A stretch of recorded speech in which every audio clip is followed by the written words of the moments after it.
রাস্তাঘাটে মনে হয় কোন ধরনের হুলস্থুল পড়ে গেছে। ফুটপাত এবং রাস্তা সাথে সাথে দখল হয়ে গেছে।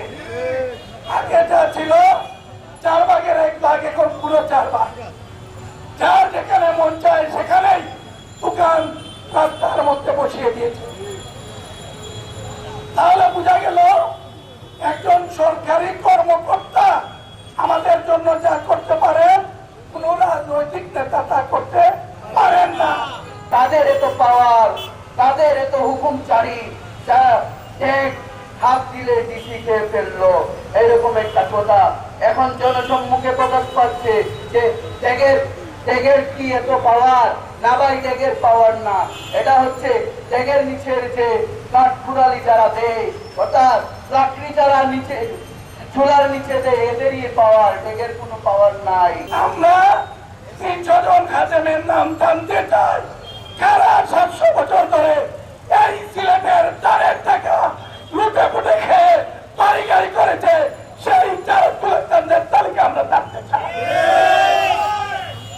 খালি 300 জন 300 জন এই টাকা খেয়েছে, আমাদের জানা দরকার।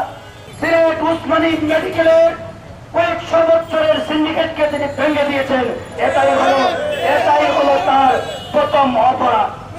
দ্বিতীয় অপরাধ হলো সিলেট থেকে না জানিয়ে কানাইঘাট স্বাস্থ্য কমপ্লেক্সে গিয়ে তাদের তিনটিকে ভেঙে দিয়ে উজ্জ্বল একটি স্বাস্থ্য কমপ্লেক্স কানাইঘাটবাসীকে উপহার দিয়ে এসেছে। 3 নম্বর অপরাধ হলো সিলেটের হকার মুক্ত হকারের সিন্ডিকেট ভেঙে দেওয়াটাই 3 নম্বর অপরাধ। 4 নম্বর অপরাধ হল বিনিয়োগ খাতে, স্বাস্থ্য খাতে জবাবদিহিতা, স্বচ্ছতা, সেটাই হচ্ছে তার অপরাধ।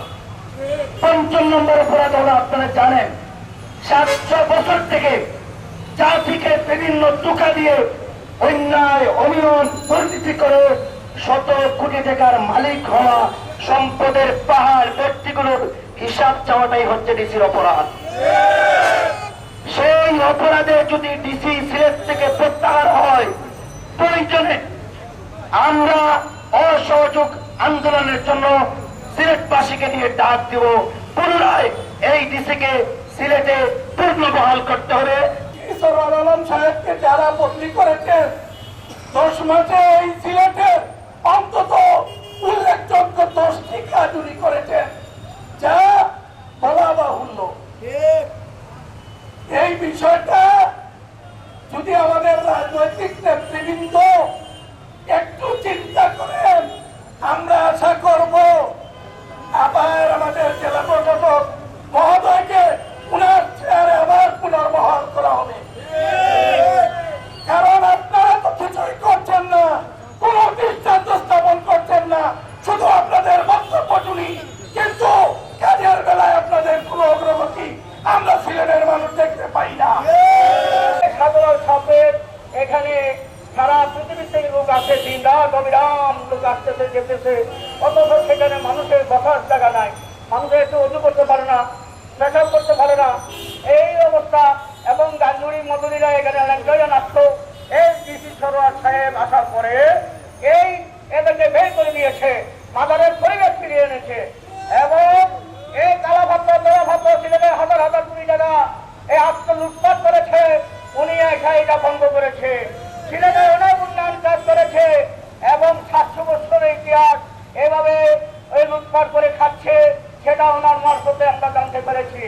কাজে ওনার মতন একজন জেলা প্রশাসক এবং ডিসি সিলেটের দরকার।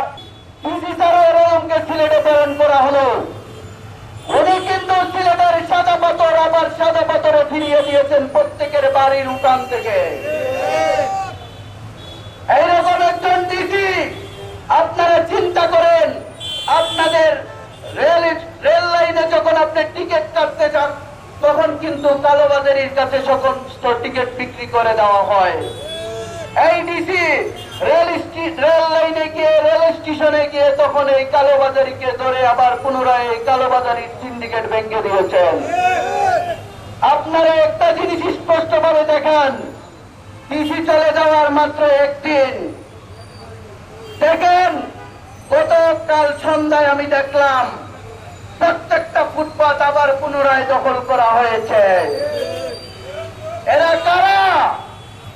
যারা এই ফুটপাত দখল বাণিজ্য করতে চায় ডিসিকে সরিয়ে দিতে।